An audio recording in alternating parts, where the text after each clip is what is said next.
I'm going to find sufficient evidence to find you guilty, and at this time, I'm going to find you guilty of aggravated robbery. I'm going to sentence you to a term of 25 years in the institutional division.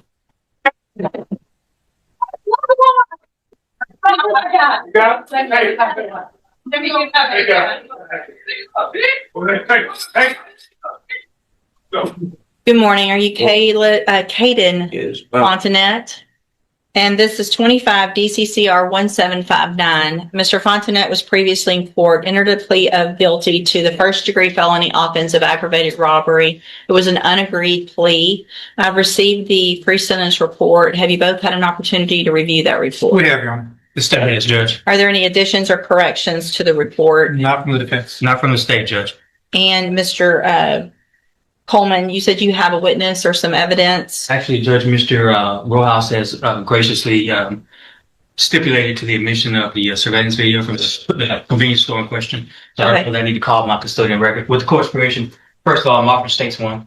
No, Judge. Make that states two, because this one was the plea admonishment documentation, please. I'm offering states two. No objection. States two is admitted. Permission to publish, sir? Yes, sir. Judge, I think that's all I wish to publish unless the court wants to see the entirety of the video. I think that's enough. Okay. Oh, would you switch that back to the other? All right, I thought I did. Yeah, back on camera image. Which you might too. Oh, you want to pick them? No. Try one. Okay. Well, HDMI one is a laptop. Not fine.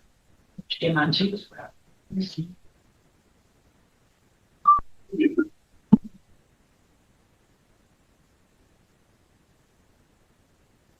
Here we go. Thank you. Any other evidence or witnesses? So just brief argument if I may. Any other evidence or witnesses for Mr. Rojas? No, Your Honor. Just like, Mr. Rojas, you may make argument first. thank you, Judge. And obviously, after seeing that video, it makes what we're asking for harder to do. And what we're here asking for this morning, Judge, is probation. Mr.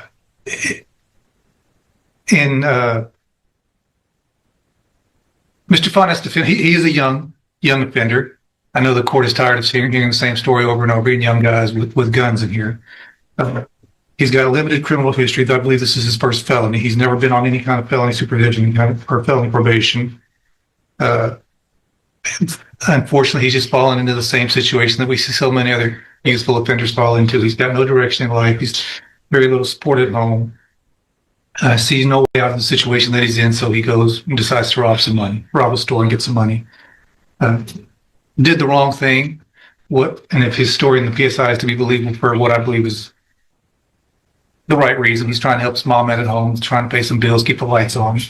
Certainly there are better ways to go about doing that. And I hope that the time in jail has taught Mr. Fontanet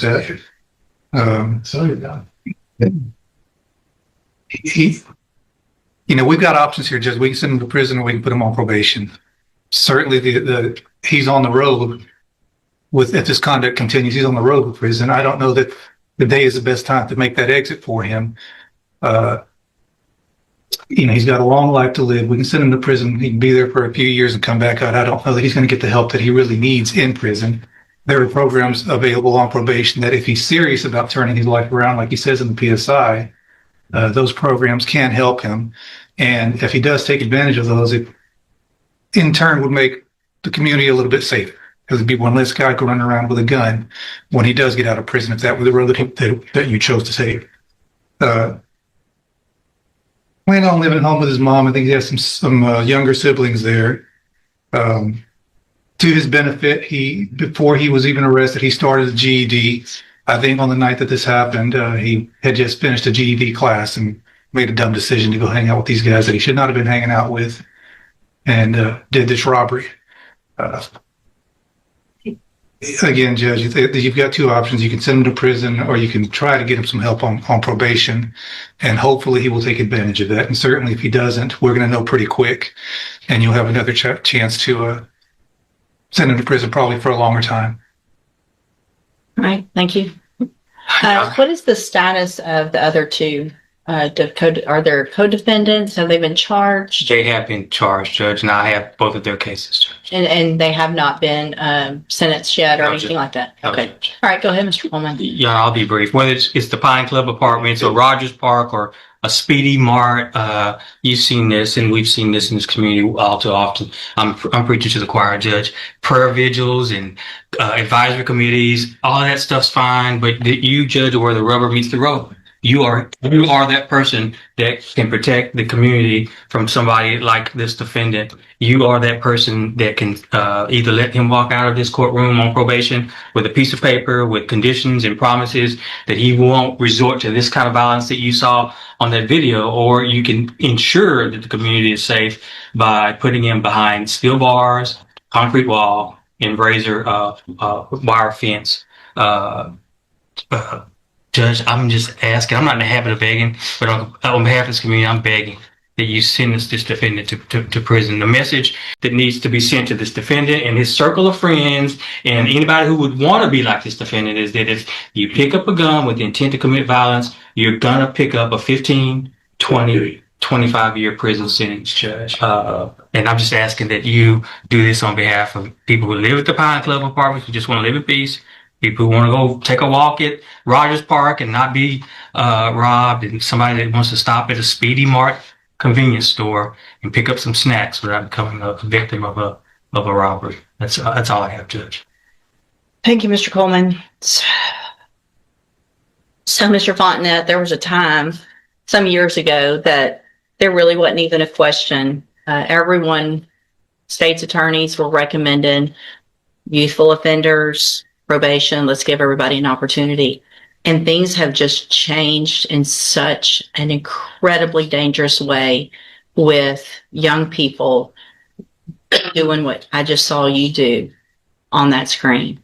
I cannot imagine the fear that person had that was working in that store, that he now has, just trying to go to work, make a living, and go home.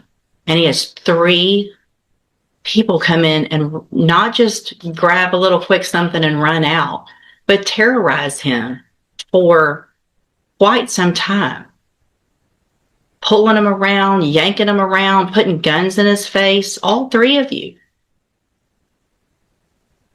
I also, in addition to the PSI, get jail incident reports. And you apparently like to fight and jump people, which is what's been happening in the jail. So it makes it very difficult for me to go, oh, this is somebody that's going to get out and behave, who can follow the rules, because you can't even follow the rules in jail. And the pre-sentence report shows that you're a high risk level, which tells me that after they've looked at everything, that you don't have, unfortunately, a good likelihood of being successful if I were to put you on probation. And Mr. Coleman's right. We're tired of it. And there's got to be something done. So in cause number 25, DCCR 1759, I'm going to find that you entered your plea of guilty freely and voluntarily. I'm going to find sufficient evidence to find you guilty. And at this time, I'm going to find you guilty of aggravated robbery. I'm going to sentence you to a term of 25 years in the institutional division. Come